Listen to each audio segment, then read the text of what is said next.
berkata padanya, "Bangkitlah," maka ia pun bangkit, dan "Sampaikanlah," maka disampaikannya, tanpa bermanis mulut atau mengundurkan diri. Dari saat pertama dihadapinya mereka dengan inti risalah dan pokok persoalan. "Ya ayuhan nas, inni rasulullahi ilaikum lita'buduhu wa la tusyriku bihi syai'an inna hadhil asnama laghwum batilul la tamliku lakum darraw wa la nafa'a." Hai manusia, aku ini utusan Allah kepadamu, dengan maksud agar kamu mengabdikan diri kepadanya dan tidak mempersekutukan dengan apapun juga. Sesungguhnya berhala-berhala itu kosong dan percuma, tidak dapat memberi mudarat maupun manfaat. Dan dari awal mulanya dihadapinya mereka dengan kata-kata tegas dan gamblang ini. Dan dari mulanya pula dihadapinya peperangan sengit yang telah ditakdirkan akan diterjuninya sampai ia berpisah dengan dunia. Apakah orang-orang mukmin angkatan pertama memerlukan dorongan yang akan mendesak mereka untuk baiat kepada Rasul ini? Tetapi hati nurani siapakah yang tidak akan bergerak ketika menyaksikan peristiwa luar biasa dan satu-satunya ini? Peristiwa seorang laki-laki yang tidak dikenal manusia kecuali sebagai seorang yang sempurna akal dan luhur budi. Berdiri seorang diri menghadapi kaumnya dengan dakwah yang karena pengaruhnya yang dahsyat, gunung-gunung belah berserpihan, sementara kalimat-kalimat yang keluar dari mulut dan lubuk hatinya demikian lantang dan mengharukan, seolah-olah di sana berhimpun seluruh kekuatan masa depan, seluruh kehendak dan kemauan bajanya. Seakan-akan ia suara takdir yang memaklumkan keputusannya. Tetapi mungkin ini hanya merupakan cahaya kilat yang sekejap saat, dan setelah itu Nabi Muhammad akan pergi mengurus dirinya sendiri, mengabdikan diri kepada Allah sesuka hatinya, dan meninggalkan berhala-berhala kaumnya di tempat bercokolnya, serta membiarkan agama mereka sebagai sedia kala. Seandainya kekhawatiran ini terbayang-bayang dalam otak sebagian orang di kala itu, maka Nabi Muhammad SAW segera melenyapkannya. Secara gamblang ditegaskannya kepada manusia bahwa ia adalah utusan yang berkewajiban menyampaikan dan tak dapat diam berpangku tangan atau menyembunyikan cahaya dan kebenaran yang telah diperolehnya. Bahkan seluruh kekuatan dunia dan alam ini tak akan mampu untuk membungkam dan menghalanginya. Karena yang menyuruh dan menggerakkannya, berkata serta membimbing langkahnya, tiada lain dari Allah Ta'ala. Dan jawaban dari orang-orang Quraisy datang secara tepat, tak ubah bagai lambaian api tertiup angin kencang. Mulailah tekanan dan penderitaan mengalir menimpa dirinya, yang dari bermula sampai akhirnya hanya layak beroleh penghormatan tertinggi, tak ada lagi yang lebih tinggi dari itu. Dan lagi-lagi yang Rasulullah itu mengajarkan pelajaran pertamanya dengan kemampuan seni mendidik yang istimewa dan semangat berkorban yang luar biasa. Dan gambaran peristiwa itu memenuhi ruang dan waktu, meliputi halaman sejarah. Sementara orang-orang yang bersemangat dan hidup jiwanya di Mekah sama terpesona dan kagum, lalu datang mendekat. Kiranya mereka dapati seorang yang luhur dan tinggi, dan mereka tidak tahu apakah kepalanya bertambah panjang hingga menjulang dan menyentuh langit, ataukah langit yang turun ke bawah, lalu meletakkan mahkota di atas kepalanya. Mereka lihat usaha mati-matian, keluhuran, dan kebesaran. Dan yang paling menyegarkan dari yang mereka lihat dan saksikan itu ialah suatu hari ketika bangsawan-bangsawan Quraisy pergi mendapatkan Abu Thalib dan berkata, "Wahai Abu Thalib, Anda adalah seorang yang kami tuakan, kami hormati dan muliakan. Dan kami telah meminta Anda agar melarang keponakan Anda itu, tetapi rupanya tidak Anda indahkan. Sungguh, demi Allah, kami telah tak dapat menahan kesabaran kami lagi mendengar cemoohan terhadap nenek moyang kami, ejekan terhadap orang-orang cerdik pandai kami, penghinaan terhadap Tuhan-Tuhan pujaan kami. Bila Anda masih belum hendak mencegah perbuatannya itu, marilah kita berperang tanding, biar salah satu di antara kita tewas atau celaka. Abu Thalib pun segera menyuruh memanggil keponakannya itu, lalu katanya, "Wahai keponakanku, kaummu telah mendatangiku dan membicarakan soalmu dengan daku.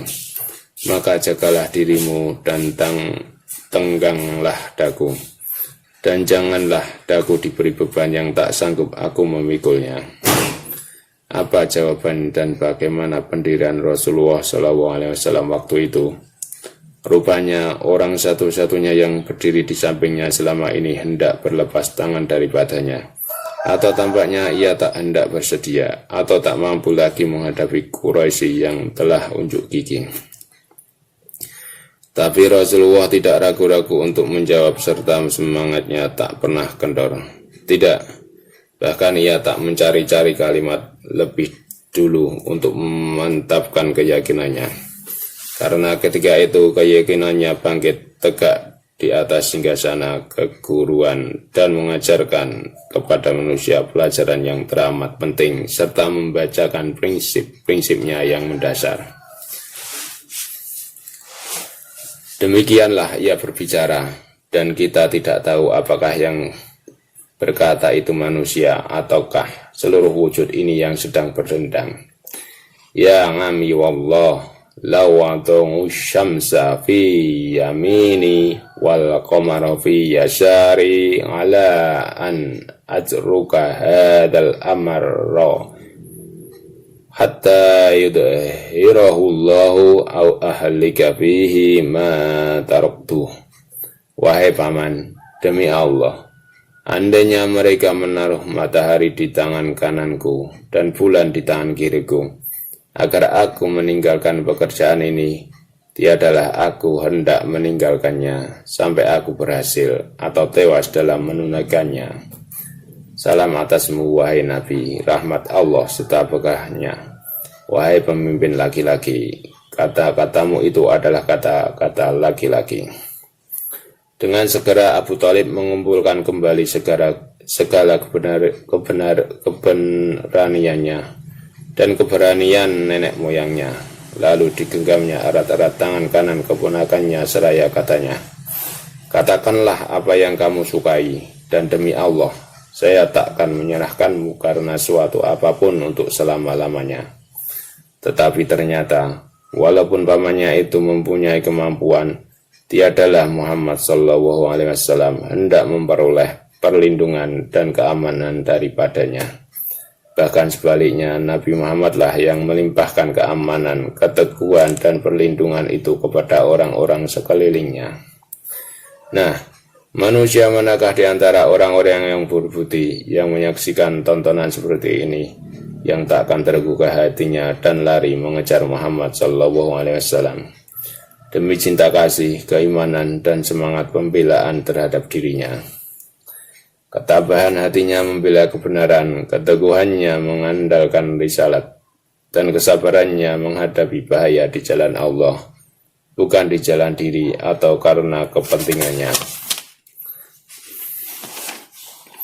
Semua itu sudah selayaknya akan mempesonakan akal yang cerdas dan membangkitkan pikiran dinamis, hingga ia akan mengikuti cahaya yang bersinar dan suara yang menghimbau, dan segera mendapatkan orang jujur dan terpercaya tadi yang sengaja datang untuk mensucikan dan memberinya petunjuk. Orang-orang melihat ia terancam bahaya dari segenap penjuru. Sedang hiburan yang biasa diterima dari pamannya Abu Thalib dan istrinya Khadijah telah lenyap pula karena kedua mereka meninggal dunia pada hari-hari yang berdekatan. Barang siapa yang ingin hendak mengira-ngirakan sampai di mana penganiayaan dan betapa hebatnya permusuhan yang dilancarkan oleh orang-orang Quraisy terhadap Rasul yang sebatang kara itu, Cukuplah bila diketahui bahwa Abu Lahab sendiri yang menjadi seteru dan musuhnya terbesar. Pada suatu hari hatinya jadi pilu melihat apa yang dilihatnya. Ia memaklumkan akan melindungi dan membela Rasulullah serta akan menentang semua permusuhan terhadap dirinya. Tetapi Rasulullah menolak pembelaan Abu Lahab itu, hingga ia tetap tegak menyeruak, mati-matian membela pendirian dan bebas dari segala ikatan. Tidak seorang pun yang akan dapat menyingkirkan bahaya daripadanya, karena tak seorang pun yang mempunyai kemampuan berbuat demikian.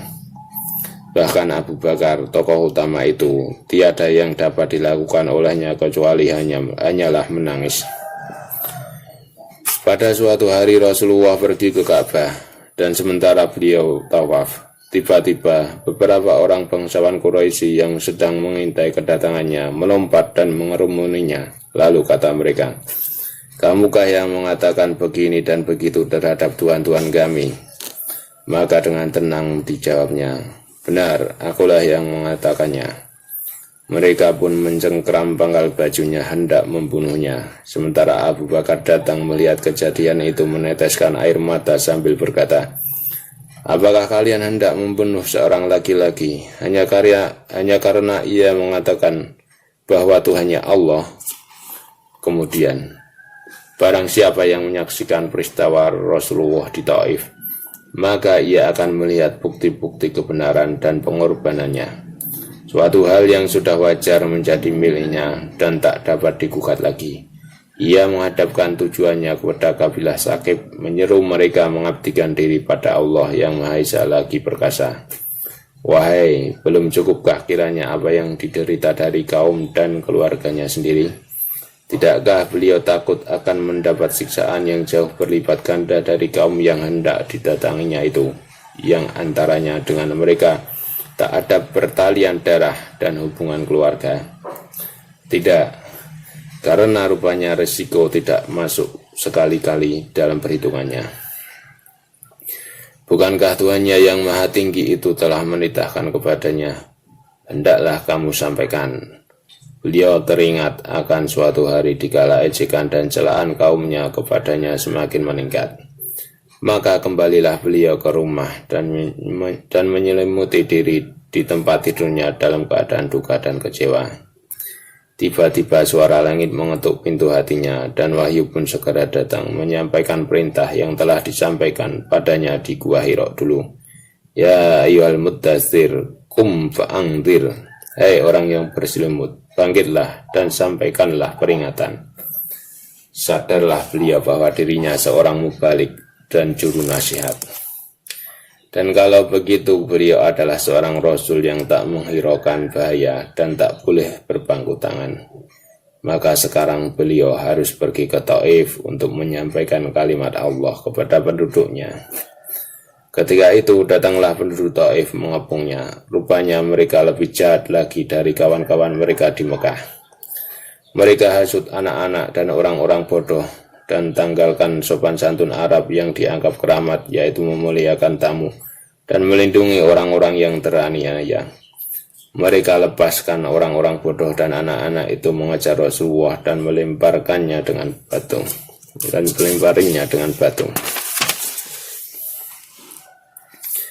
Inilah dia orang yang mendapat tawaran dari orang-orang Quraisy dulu untuk menerima tumpukan harta hingga beliau akan menjadi seorang yang terkaya, atau berubah kedudukan sehingga beliau akan menjadi pemimpin atau raja mereka. Tetapi tawaran itu ditolaknya serta katanya, "Aku ini hanyalah hamba Allah dan utusannya."